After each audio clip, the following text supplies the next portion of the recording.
Live from our 7 Tasmania studios, your nightly news with Joe Palmer begins now. A prosecutor has today told a jury how a man co-accused of killing a Risdon Vale tattoo artist lied to try and get away with the alleged murder. Bradley Scott Purkis questioned for a second day over the 2017 shooting of Dwayne "Doc" Davies. The best friend of a man shot and killed at Elderslie, taking the stand for a second day. Bradley Scott Purkis and the wife of victim Dwayne "Doc" Davies, Margaret Ann Otto, both standing trial for his murder, pleading not guilty. Prosecution today telling the court that prior to the alleged killing on May 26, 2017, Mr Purkis shared a story with multiple people of an unknown man who got away with murder for 8 years. Prosecutor Alison Shand followed on by saying Mr Purkis said the phrase "loose lips sink ships" to Ms Otto the weekend after the alleged shooting. Telling the co-accused, "You thought that you and she would get away with the murder of Mr Davies if you kept quiet."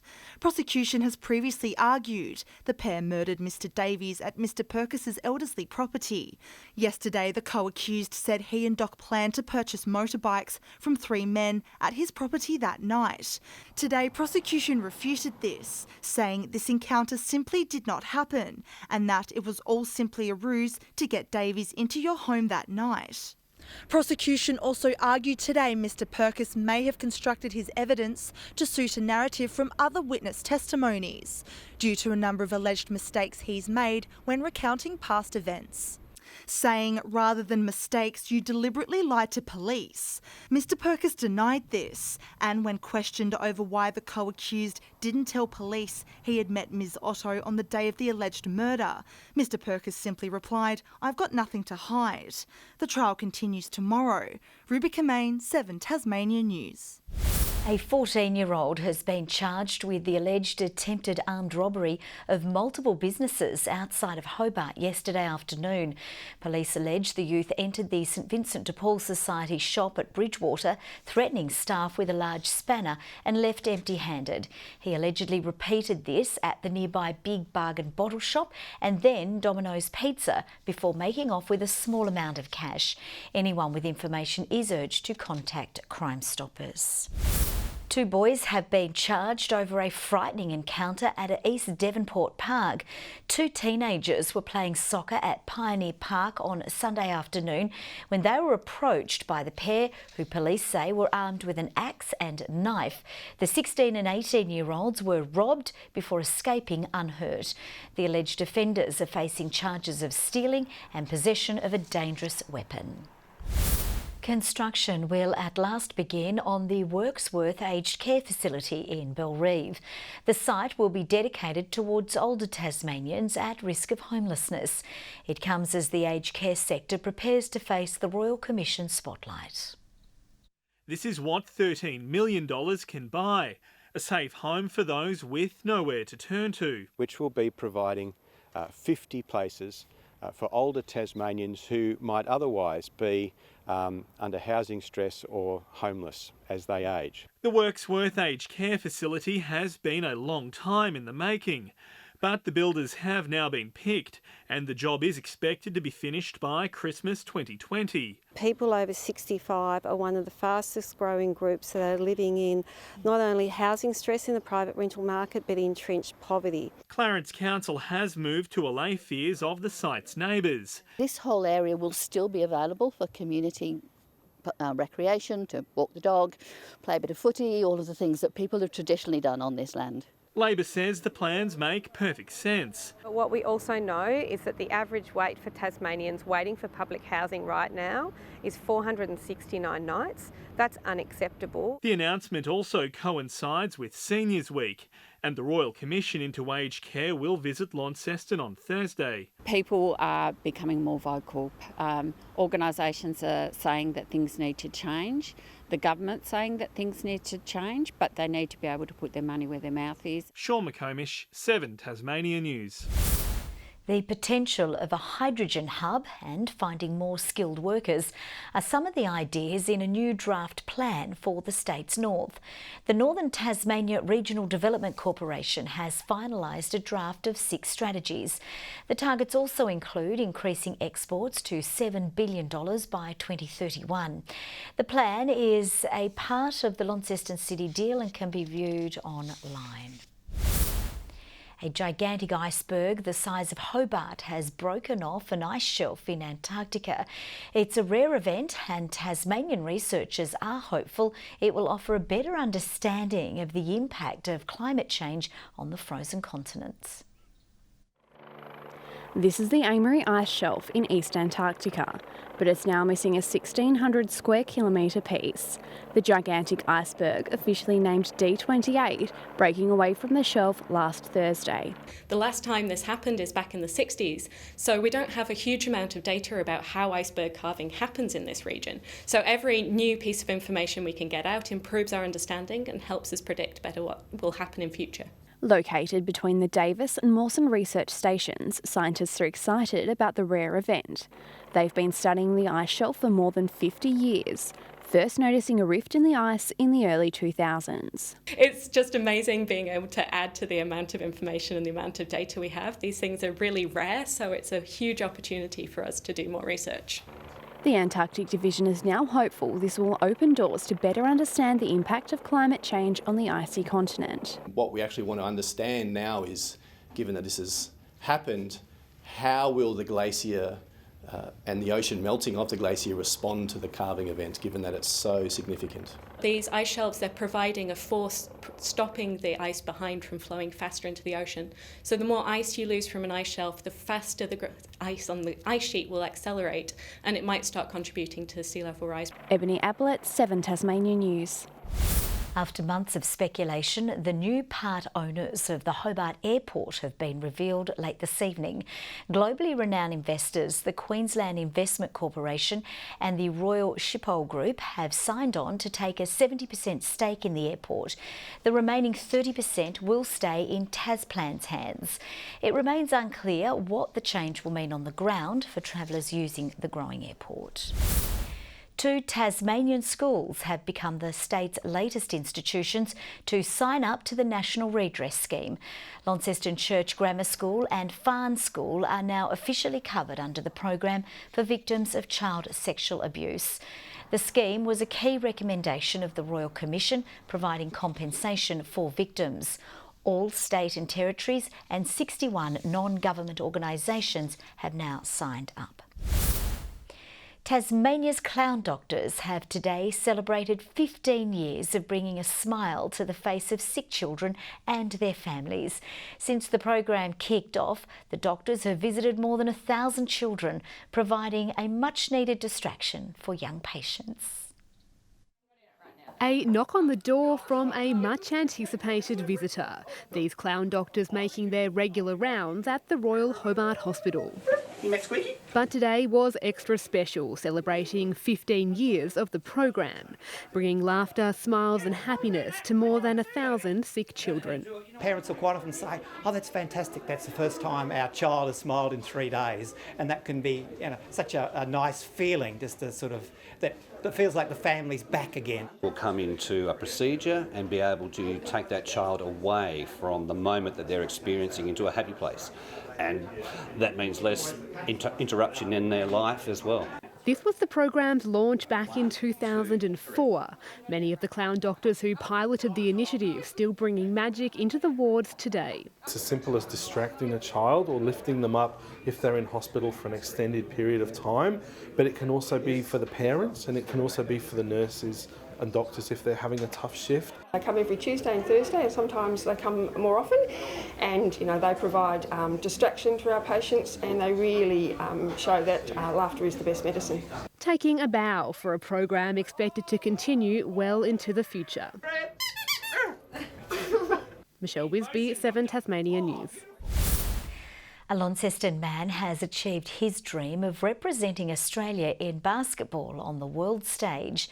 But a gold medal has always eluded Josh Cleary. So he's lacing up for one last shot at next week's Global Games. He's focused and determined. It's almost as if the past 10 years have been building up to this moment. I'm obsessed with it every day, every waking moment, wanting to make this team again, and I've done that. Josh Cleary's represented our national team, the Boomerangs, 4 times, but he's never won a gold medal. At age 30, he says next week's Global Games in Brisbane is his last shot at glory. The fact that you get to win gold on home soil is everything. The Global Games runs every 4 years for athletes with an intellectual disability. Josh has overcome significant adversity. He has Asperger's syndrome and was abused by his biological mother as a baby. Lacking confidence in high school, his foster parents suggested he take up basketball when he turned 18. Their suggestion and support changed his life. They've given me a second chance at life and I owe everything to them. I wouldn't be where I am and be in this position to play basketball at the highest level without them. Regardless of the result, Josh wants to stay involved in the sport as a coach once his playing days are up. I love basketball, just what it presents with teamwork and sportsmanship. It's really great. Tom Johnson, 7 Tasmania News. A list of local wines you'd be hard-pressed to find anywhere else has earned a Tasmanian restaurant national recognition. Hobart's Franklin won Sommelier of the Year in the Good Food Guide Awards, while Launceston's Black Cow Bistro received its first hat after 11 years in business. You know your wine list's good when it captures a world-class chef. To be honest, the wine list is part of the reason that I came to work here. There's a real focus on small producers, kind of left of centre. Critics say the wine selection's sustainable and delicious. Featuring organic and biodynamic bottles, Franklin's offering was hailed the best in the nation when it won Sommelier of the Year at last night's Good Food Guide Awards. As an added bonus, Franklin was one of 2 Tassie restaurants, along with Fico, to earn 2 hats. People out there appreciate it and are noticing, even though we're in our own little corner of the world, just quietly doing our own thing. While the steak lover's paradise Black Cow Bistro has earned its first hat 11 years after opening. The team's been working very hard, both kitchen and front of house, for a number of years, so we're very happy. It's in an old butcher store with a cellar full of red wine, serving Robbins Island and Cape Grim beef. A lot of visitors from all around the world have heard about Black Cow before they come, so they've definitely put it on their list to dine at when they come here. Makes you hungry. Tom Johnson, 7 Tasmania News. Tasmania Zoo has welcomed 2 new residents all the way from South Africa. Caracals are lethal hunters in the wild, but this pair had nothing but purrs for our cameras. They have razor-sharp fangs to take down prey 3 times their size. But these big cats are more interested in, well, just being cats. So the caracal is a very efficient hunter. They can reach speeds of up to 80 kilometres an hour. As well as being super fast, they can jump 3.7 metres up in the air as well. Mystique and Magic have just arrived from South Africa. The 7-month-old sisters have been hand-raised, so they don't mind all the attention. Our girls are quite playful and energetic and, very lovable. Caracals are found across parts of Africa, the Middle East and India. And Tasmanians are in luck. This pair is the only species on display in Australia. It's hoped the zoo's new residents will also start a conversation about the risks feral cats pose to Australia's native wildlife. Not that you'd call these girls feral. Sean McComish, 7 Tasmania News. Tasmanian Hugh Greenwood is set to leave the Adelaide Crows for the Gold Coast Suns. Greenwood is requesting to be traded to the Suns after exploring his options with Hawthorn and the Brisbane Lions. The former basketball player managed 51 games with the Crows after debuting in 2017. He's the latest in a mass exodus from West Lakes, with Cam Ellis-Yeoman, Sam Jacobs, Eddie Betts and Josh Jenkins all set to depart. And an inaugural first-class century from Caleb Jewell wasn't enough to see the Tasmanian Tigers avoid a 3rd loss from their past 4 one-day cup matches. After setting a respectable total against the Redbacks in South Australia, the home side's big names fired up to snatch victory. Following Sunday's century, Ben McDermott started in a similar vein, but hopes of another big total were soon dashed with the opener sent packing on 13. Matthew Wade's stay at the crease was even more brief as Cameron Valente claimed his second scalp of the day. Caleb Jewell set about salvaging the innings, racing past his half-ton in style. Jordan Silk following suit, bringing up his 9th one-day domestic 50, with the pair helping to put the Tigers back in the box seat. Jewell going on to notch up his first A-list century off 110 balls before Silk's run finally came to an end on the very next delivery, just 13 runs shy of his. The milestone man following him to the shed soon after, following a 162-run partnership. The rest of the order contributing little to the cause, with the side needing to defend 255 to record their second victory on the trot. The Redbacks' opening pair of Callum Ferguson and Jake Weatherold wasted no time chasing it down as the Tigers' attack struggled to find an early breakthrough. It finally came via Riley Meredith, removing Ferguson on 28. Weatherold wouldn't prove an easier task, belting 7 boundaries en route to his 50 before Meredith struck again. Travis Head stepping up to keep the momentum alive and the match within reach. Alex Carey then smashing 20 runs off a single over at the expense of Meredith as the home side continued to gather steam. And from there, the pair were unstoppable, putting on 80 runs each and guiding the Redbacks home for a cruisy 8-wicket win with 12 overs to spare. The accolades continue to roll in for Tasmania's Blue Derby mountain bike trail, with the Kumagutsa track awarded the title of Best Specialised Trail in the 2019 Enduro World Series. The trail was built specifically as a racetrack for the Tasmanian stage of the series back in March and is now a permanent fixture of the Blue Derby circuit.